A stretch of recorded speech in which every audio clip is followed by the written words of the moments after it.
Good morning everyone. बच्चों, आज हम पढ़ेंगे क्लास 10th की कृतिका का सेकंड चैप्टर जॉर्ज पंचम की नाक, जिसे कमलेश्वर जी ने लिखा है। अब यहाँ पे मैं थोड़ा सा आपको ये बता दूं कि यहाँ पर नाक से क्या महत्व है, नाक का क्या महत्व है। तो नाक जो है एक सम्मान का प्रतीक होता है।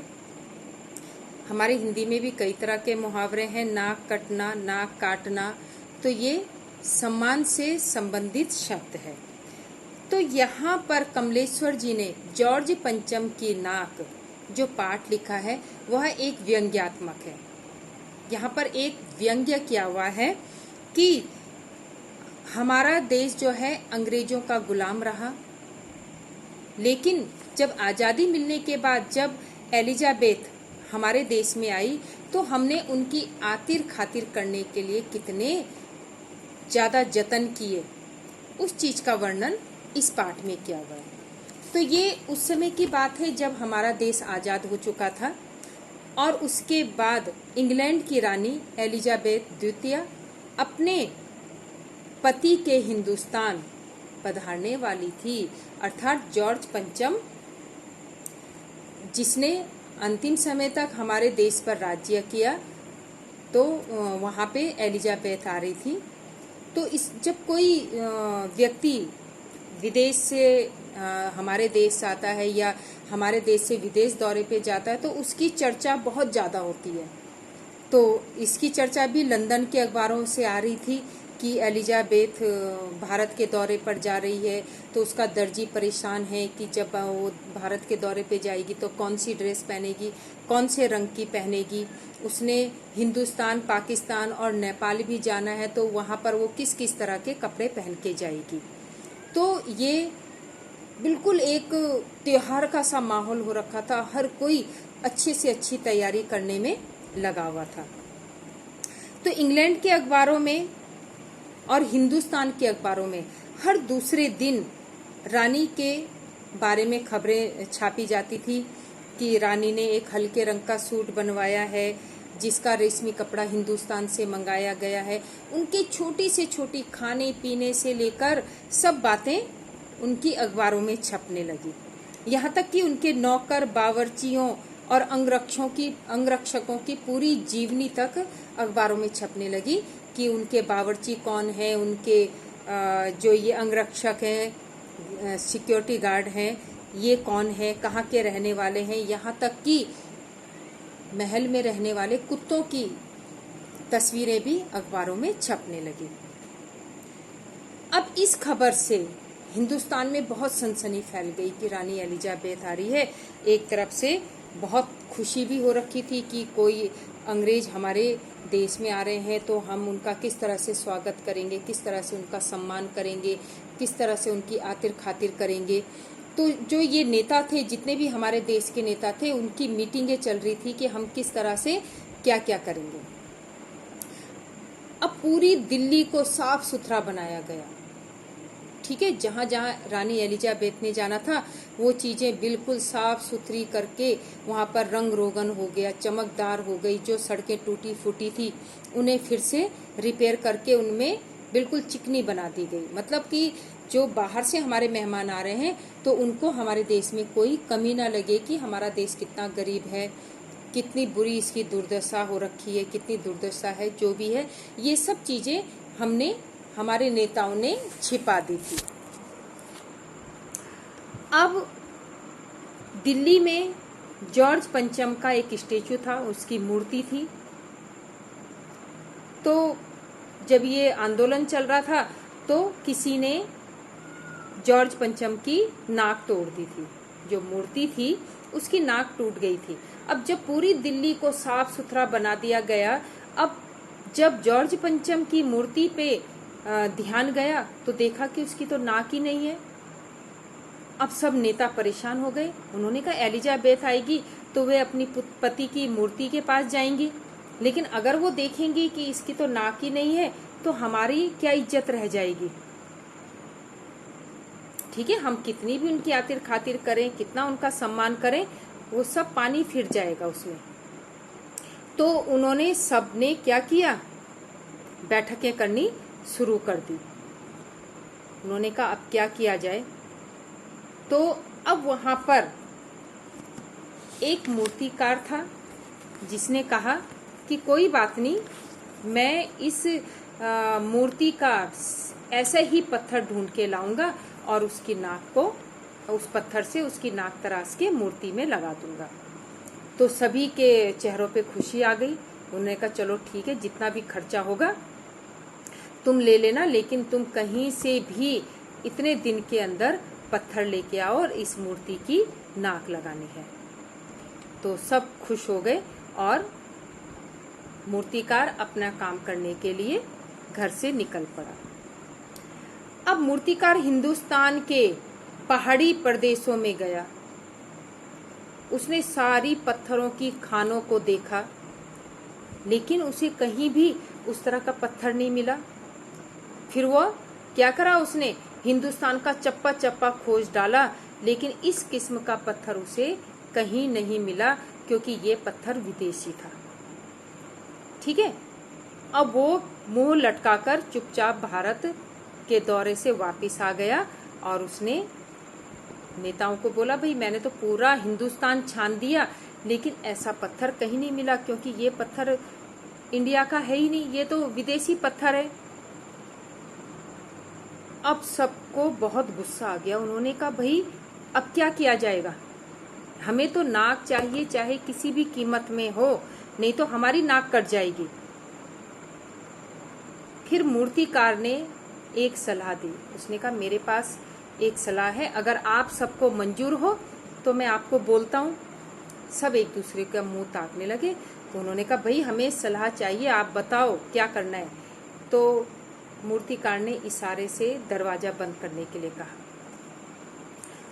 तो वहाँ जो नेता बैठे थे, वहाँ पर जो चपरासी वगैरह थे, उन्होंने इशारे से उसको बाहर जाने के लिए कहा और उन्होंने दरवाजा बंद कर दिया। अब दरवाजा बंद हुआ तो वहाँ पर जो मीटिंग हुई उसमें क्या नतीजा निकला उस मीटिंग का, इसको सुन के सभी के होश उड़ गए। लेकिन उन्हें तो नाक चाहिए थी। उन्होंने फिर उनके चेहरे पर खुशी झलक गई। उन्होंने चलो किसी भी तरह आए, लेकिन जॉर्ज पंचम की नाक आनी चाहिए। अब उन्होंने